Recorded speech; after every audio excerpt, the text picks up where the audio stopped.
ჩვენი გადაცემის სტუმარი კი თამარ მიქაძეა, სამოქალაქო აქტივისტი, ამავდროულად მოძრაობა თავისუფლებისთვის ერთ-ერთი წარმომადგენელი. მოგესალმებით თამარ და მადლობას გადაგიხდით გადაცემაში მონაწილეობისთვის. ალბათ ბოლო 27 დღეა მთავარი თემა საინფორმაციო საშუალებებში არის მიმდინარე მოვლენები, რაც საქართველოში ხდება. 27 დღეა ქვეყანაში არის აქცია, მოკლედ არაერთ ლოკაციაზე, მთავარი აქცია და პროტესტი არის დედაქალაქში. თქვენი შეხედულებით, თქვენი მოსაზრებით იყო საუბარი იმაზე, რომ მუხტი დაეცემოდა ახალგაზრდები და არა მარტო ახალგაზრდები, აქციაში მონაწილე ადამიანები დაიღლებოდნენ. თქვენ რა სიტყვით, რამდენად ეთყობა ამ ხალხს დააღლა, იმიტომ რომ თავად ბრძანდებით ამ აქციაში ავანგარდში, როგორც დედაქალაქში, ასევე ბათუმში, ქუთაისში და ასე შემდეგ, ასევე იმართება ოზურგეთშიც, უნდა აღნიშნოთ არაერთი აქცია და რას გვეტყვით ამასთან დაკავშირებით? მოგესალმებით, პირველ რიგში მადლობა მოწვევისთვის. დიახ, დაგეთანხმებით, რომ 27 დღეა ეს რაღაცა უწყვეტი პროტესტი და უწყვეტი ბრძოლა ჩვენი ქვეყნის თავისუფლებისთვის გრძელდება. რაც შეეხება დააღლას და მუხტის დავარდნას, რასაც ასე ძალიან ცდილობს რუსული რეჟიმი და ეგრეთ წოდებული ხელისუფლება ყოველდღიურად, ორი ფაქტი არის მნიშვნელოვანი ამ პროტესტში. ერთი, რასაც ჩვენ ვიბრძვით, რამდენადაც სასტიკია ეს რეჟიმი, რამდენადაც ტერორისტულია და რამდენადაც მაწამებელია და რამდენადაც საკუთარი ხალხის წინააღმდეგ წასულია, იმდენად დიდია სამოქალაქო საზოგადოების ენერგია და შეუპოვრობა და ერთიანობა, რომელიც უპირისპირდება ამ რეჟიმს. ჩვენ იქ დგარ საზოგადოებას ის, ვინც ვერ ახერხებს იქ დგომას და რაღაცა შორიდან გულშემატკივროს ამ პროცესს, ყველას ძალიან კარგად გვაქვს გააზრებული რა არის ამისი მიზანი.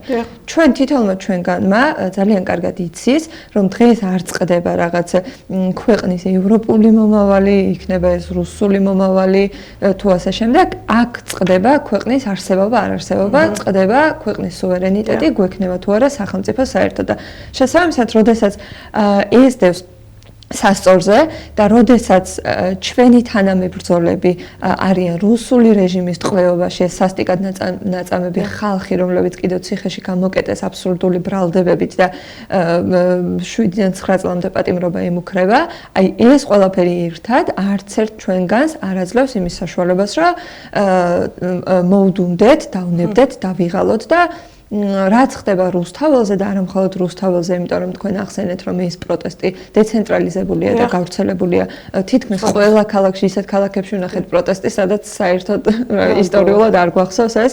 აი ბაღდადმაც კი გააპროტესტა ბაღდადი, ხო, ხაშური, გურჯანი, ანუ ყველა ქალაქში მართლა ეგ პროცესი ხდება.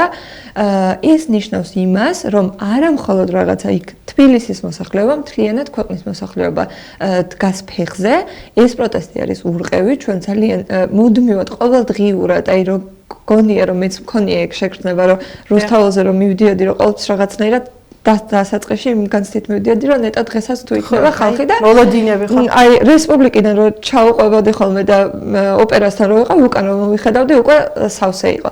შესაბამისად, აი ეს ეჭვი უკვე საკუთარ თავშიც კი არავის არ აქვს და რაღაცნაირად პასუხისმგებლობად, როგორც ყველა მოქალაქეობრივ პასუხისმგებლობად და ჩვენ მოვალეობად გვაქვს გააზრებული, რომ ეს საქმე უნდა მივიყვანოთ ბოლომდე, რაც ნიშნავს რუსული რეჟიმის დამარცხებას და საქართველოს დაბრუნებას. აი მოლოდინები ქონდა ხელისუფლებას, რომ აქციის მონაწილეები, პროტესტანტები დაიღლებოდნენ და დამთავრდებოდა, მაგრამ თქვენ რა მოლოდინები გაქვთ იმ ფონზე, როცა უწყვეტად მიდის 27 დღეა პროტესტი, იმ ფონზე, როცა დასავლეთი კაფიოთ აძლევს მითითებას, ამ მითითებას ცოტა ხომ ამაღალი ნათქვამი რჩევას და რომ რაღაცა გაითვალისწინონ აქციის მონაწილეები, პროტესტანტების მოთხოვნები.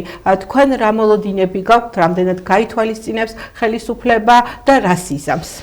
ხო, ხელისუფლებას ვერ დავარქმევდი, აი ამ რაღაც ძალადობრივ ჯგუფს, რომელიც ბიზინა ივანიშვილის მეთაურობით დღეს თავზე აზის ქართული ოცნების ამომრჩევლებ მე იმას ვიზავდი საკუთარ თავზეც ვერ ვიტყოდი მაგას, იმიტომ რომ ჩვენთვის ეგ ხალხი არ არის ლეგიტიმური და არ წარმოადგენს არანაირ მმართველ ძალას. ჩვენთვის აქტივისტებისთვის და იქ მდგომი საზოგადოებისთვის ჩვენ ყოველ დღე ვართ გამარჯვებულები.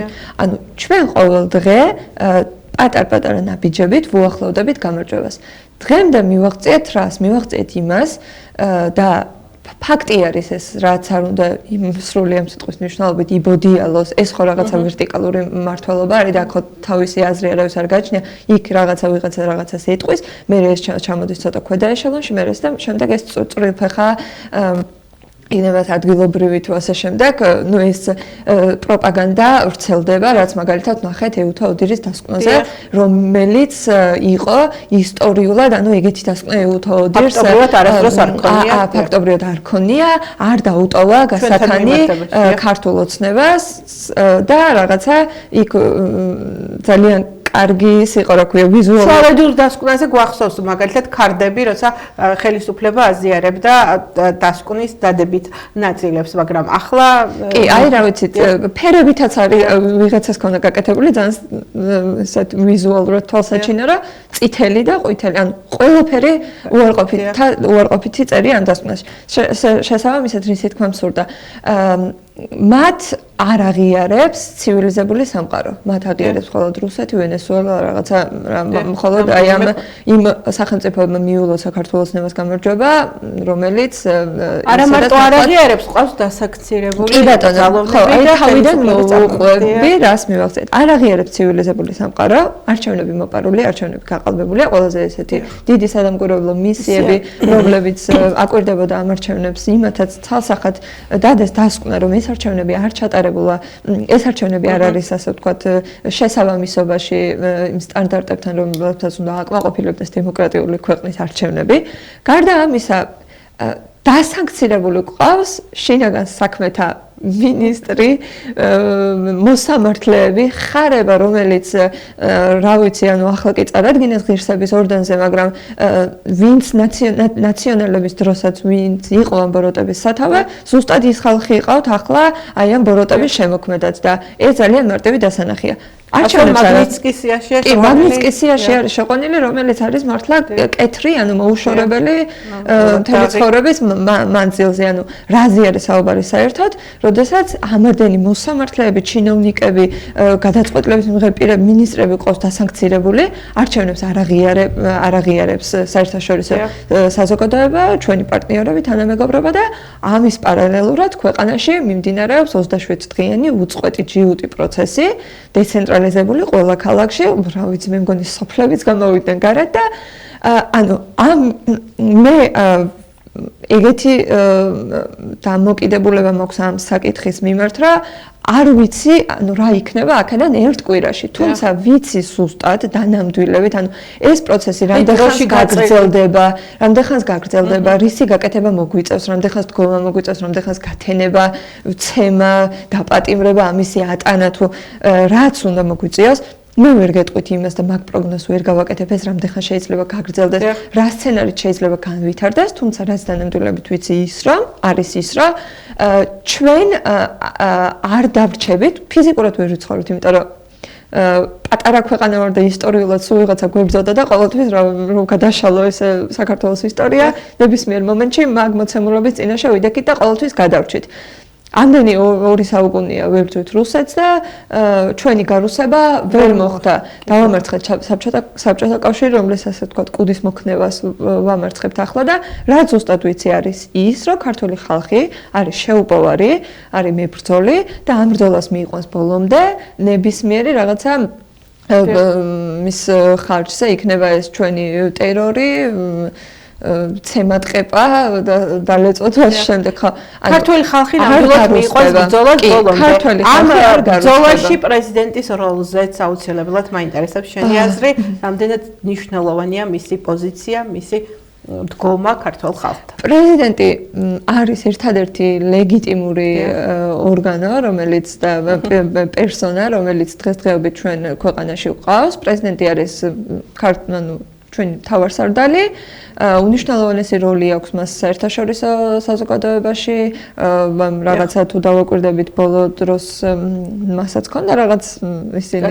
ისტორიის შეცდომები, თუმცა ბოლო პერიოდში იგი მოქმედებს რაღაცნაირად უშეცდომად და ქართველი ხალხის ნების შესაბამისად, როგორც რეალურად უნდა მოქმედებდეს ქვეყნის მმართველი. მიიღებს ბიძინა ივანიშვილი მის შეთავაზებას მოლაპარაკებებთან დაკავშირებით. არ ვიცი ნამდვილად ვერ გეტყვით თუ შერჩენია სადმე საღი აზრი, უნდა დაინიშნოს ხელახალი არჩევნები, იმიტომ რომ სხვა სახის გაგრძელება არ ვიცი ამ პროცესს რა შეიძლება კონდეს, იმიტომ რომ კიდევ ქართველი ხალხის გარდა რაც იდეაში ეგ უნდა იყოს ხალხის ნება უნდა იყოს განსაზღვრელი ამ პროცესებისა, ყველა პარტნიორი, ყველა სადამკვირვებლო მისია, ორგანიზაცია თუ ასე შემდეგ სხვადასხვა ქვეყნის დიპლომატები, ელჩები, მინისტრები და ასე შემდეგ ყველა მოუწოდებს მათ რომ ქართულ ოცნებას რომ დანიშნონ ხელახალი არჩევნები.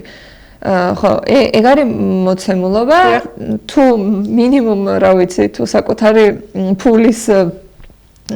ფული ედარდება მხოლოდ ეგ თავისი პირითაც თქვა და თუ ამასაც გულწრფელად უფრთხილდება, შესაბამისად რაღაცა ეგ ბოლო გასაძრომი არის, ეხლა ეგ ბიძინასი რომ რაღაცნაირად აი ამ დათმობაზე წავიდეს კი არა და ხო ის გააკეთოს რაც გასაკეთებელია, თუმცა არ ვიცი ვერ გეტყვით მაგდონის ექსპერტი არა ვარ რომ ხო მესმის და ბოლო აქტიობა დაგეგმილია 29 დეკემბერს თუ 28 დეკემბერს ერთობის ჯაჭვი. ამ ჯაჭვში რამდენად მიიღებს გურია მონაწილეობას, ეს იქნება ცალკეული ადგილზე ლოკალური პროტესტი თუ შეუერთდებით დედაქალაქს, რა იქნება ფაქტობრივად ეს ყოველი დღე აქციის გარდა იმისა, რომ მთავარი იდეა გამოძრავებთ და უკანონოდ დაპატიმრებული ადამიანების განთავისუფლება და არჩევნები ახალი, ასევე ყველა დღემ შინაარსობრივი დატვირთვა შეიძინა. რა იქნება ამ ჯაჭვში, რას ამბობთ, ანუ ინიციატორები და როგორი დღე იქნება? ხო ჩვენ გურიის ადგილობრივი სამოქალაქო მოძრაობა მის რაღაცა ორგანიზებაში ჩართულები არ ვართ, თუმცა რა თქმა უნდა შევუერთდებით ამ საქვეყნო სულისკვეთებას და ამ ჯაჭვის იდეაც ის არის, რომ ყველაფერი შთამბეჭდავი იქნება ალბათ ისე როგორც ხორუმის ხილვა ნებისმიერი ადამიანისთვის, მართლა საოცარი სანახაობა იყო. ჯაჭვის, ანუ ერთიანობის ჯაჭვი, ხელებს ჩაკიდებული რაღაცა დაუდგებით, გადაიკეტება თბილისში ხიდები, ეს ასევე ბათუმშიც იქნება. მე მგონი ყველა ქალაქში თუ სწორად მაქვს ინფორმაცია და თუ მაყურებელსაც აინტერესებს ჩვენ ამის შესახებ, ჩვენ ინფორმაციას განათავსებთ ჩვენს სამოქალაქო მოძრაობა თავისუფლებისთვის Facebook გვერდზე და სხვადასხვა ჯგუფებშიც აგრეთვე. თუმცა რა არის შინაარსი ამ ჯაჭვის? ამ პროცესში ჩვენ არ გვაქვს არანაირი გზა გარდა ერთიანობისა. იქ აქციაზეც ბევრი რაღაცნაირად უხეშად განსჯის ხოლმე იმ ხალხს, ვინც იქ დგას და ხო რაღაც მომენტში მგონია რომ დიალოგიც მათთან არ ღირს, თუმცა ერთადერთი რაც მინდა არის რომ ის ხალხი მივიდეს და ნახოს რა ხდება რუსთაველზე. ეს ჯაჭვი იქნება განსხეულება, ასე ვთქვათ, დიდ მასშტაბზე რაც ხდება იქ, იმიტომ რომ იქ ყველა ერთმანეთის მეგობარია, შეიძლება უცხო ადამიანი გეთქეს გვერდით და იმის იმედი გაქვს, რომ აი ახლა თუ დაგარბევენ, ის მარტო არ დაგტოვებს, ხელს მოკიდებს და სამშვიდობას გაგიყვანს. და ეგრე რაღაცა ხელჩაკიდებულებმა უნდა გავიყვანოთ ჩვენი ქვეყანა რაღაცნაირად სამშვიდობას, იმიტომ რომ ერთი სამშობლო გვაქვს, დასაკარგი არ არის ცალსახარ და ამ ჯაჭვის მიზანიც ეგ არის, რომ ერთიანობით, იმიტომ რომ ეგ არის ჩვენი ერთადერთი ძალა და ეგ არის ყველაზე მნიშვნელოვანი, რომ თუ ერთიანობა არ გვექნება ამ პროცესში და აქაც ერთი ადამიანის იქ დგომას აქვს უდიდესი მნიშვნელობა, იმიტომ რომ ჯაჭვს თუ რაღაც ერთი ნაწილი გამოაკლდა ეს არის დაიშლება. შესაბამისად ხო ჯაჭვის მიზანიც ეს არის, რომ დაინახოს ყველა თუ არსებული ხელისუფლება დიალოგზე არ მოდის, რა აიძულებს მას, ვთქვათ, ჩანიშნოს ახალი არჩევნები, გარდა დიალოგისა, რა მეთოდით, რა გზით უნდა მივიდეთ? როგორც უკვე აღნიშნე, მოკლედ და დავასრულოთ. ხო, როგორც უკვე აღნიშნე, არ ვიცი, მე როგორც ერთი რაღაცა მე როგორც ინდივიდი საკუთარ როლს ამ პროტესტში ვხედავ, რომ ჯიუტად ვიდგე იქამდე, სანამ არ დავინახავთ რა შეიძლება მოხდეს. ჩვენ ვიტყვით, ანუ უპირობოდ არის დიალოგიც მხოლოდ იმ შემთხვევაში შედგება, თუ ანუ დიალოგისთვის იდეალური დასაწყისია, რომ გაათავისუფლოს უკანონოდ დაკავებული ყველა პატიმარი. იმიტომ რომ არანაირი დიალოგი არ შედგება რეჟიმთან, თუ მას ჩვენი თანამებრძოლები ყავს დატყვევებული. შესაბამისად, პირველ რიგში არის ეს, რომ უნდა გათავისუფლდეს უკანონო პატიმრები და დაინიშნოს ხელახალი არჩევნები. ამას ჩვენ რამდენ ხანში შევძლებთ? ისინი იყავიან რეალურად ძალიან შინია და მოშლილებით არიან თქვენ ალბათ აკვირდებით ამ პროცესებს და რას გვანან მართლა ანუ სახი აქვს დაკარგული და ეგ ფაქტი არის რომ ძალიან ცუდ მდგომარეობაში არიან ასე რომ ეგ უნდა ვირწმუნოთ რომ ჩვენი ყოველდღიური დგომით ეგენი ირყევიან და ამ რყევარყევით რაღაც მომენტში ჩამოიშლებიან აუცილებლად. დიდი მადლობა. მადლობა. მინდა ხო კიდევ ერთხელ თავისუფლება უკანონო პატიმრებს და ჩემი სოლიდარობა ყველას ვინც დაჩაგრულია ნაწამებია აი ამ სასტიკი რუსული რეჟიმის მიერ და სანამ მე საკუთარ თავში პირველ რიგში მაგ მოტივაციას პაულობ ხოლმე რომ სანამ ერთი ადამიანიც კი ზის ციხეში რუსული რეჟიმის ციხეში ჩვენი თანამებრძოლი იქამდე არ გვაქვს ჩვენ უფლება რომ ვთქვათ რომ ვართ თავისუფლები იმიტომ რომ არ ვიქნებით თავისუფალი, სანამ ერთი ადამიანიც კი თავისუფალი არ არის. ნამდვილად გიერთდებით სოლიდარობაში, ნამდვილად თავისუფლება ყველა უკანონო დაპატიმრებულ პატიმრებს. დიდი მადლობა სტუმრობისთვის, მაყურებელს კი შევახსენებ, რომ ჩვენი გადაცემის სტუმარი იყო თამარ მიქაძე, სამოქალაქო აქტივისტი, ასევე მოძრაობა თავისუფლებისთვის წარმომადგენელი.